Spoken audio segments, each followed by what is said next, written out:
I didn't come to New Orleans looking for a killer. Not exactly. I came for a story, an old one, a legend that sits somewhere between true crime and something far more unsettling. They called him the Axeman, a figure who appeared in the dead of night. No forced entry, no clear motive, just silence and then violence. I was staying in an old house not far from where the attacks were once reported, the kind of place where the walls creak even when there's no wind, where every shadow feels just a little too deep.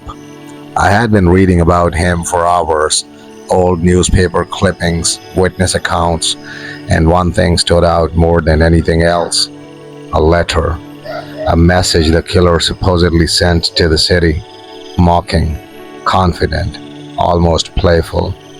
It claimed that on a certain night he would return and spare anyone who was playing jazz music in their home. I remember laughing when I read that.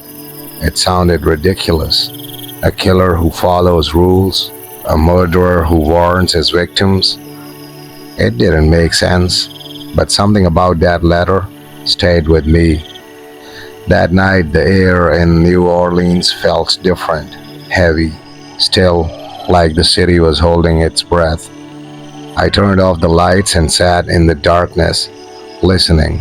At first, nothing. Then, a sound, soft, faint, somewhere in the house. A creak. Not the usual kind, not the settling of old wood. This was deliberate, like a step. I froze, my eyes fixed on the doorway, and then I remembered the letter. The one thing it said, the one warning. My heart started racing as the silence deepened.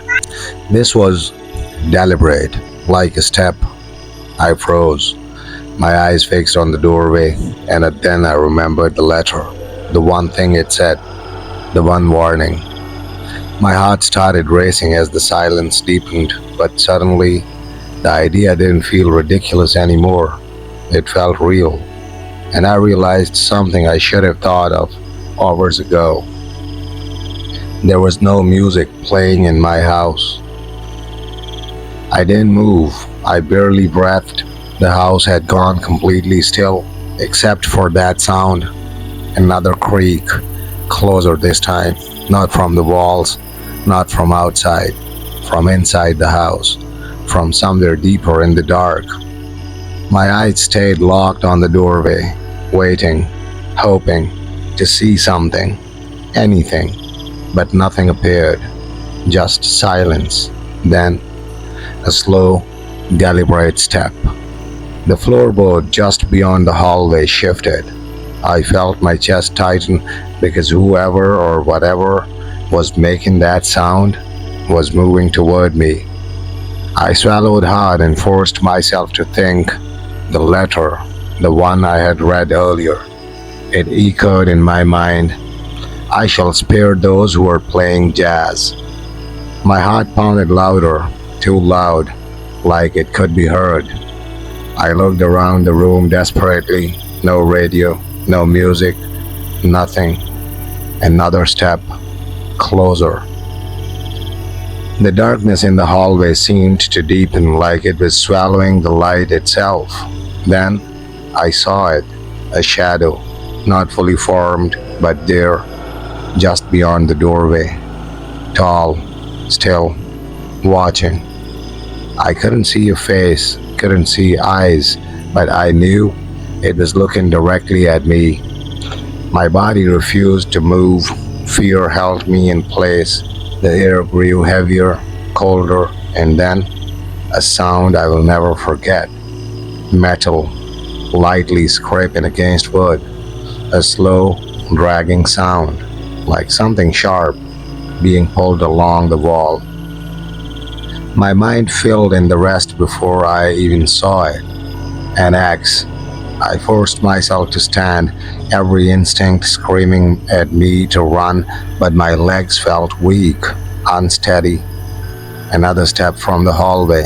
The shadow shifted slightly, and for just a moment, I caught a glimpse, a shape, an outline, Something held low at its side, something heavy. My heart nearly stopped because I realized something too late.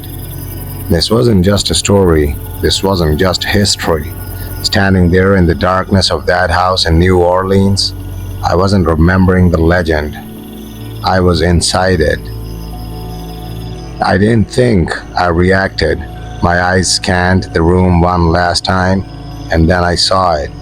An old radio, dust covered, sitting on a shelf near the corner. I longed for it, my hands shaking as I turned the dial. Static filled the room, loud, sharp, too loud in the silence. Behind me, another step, closer. I didn't look back. I couldn't. I kept turning the dial, faster, desperate. Static, more static. Then music, faint at first, then clearer. Jazz, soft trumpet, a slow rhythm filling the room. The moment the music started, everything changed. The air filtered, the air shifted, the weight in the room lifted slightly. I stood frozen, listening, waiting. Then I heard it. The sound stopped. No more footsteps, no more dragging metal, no breath behind me, nothing.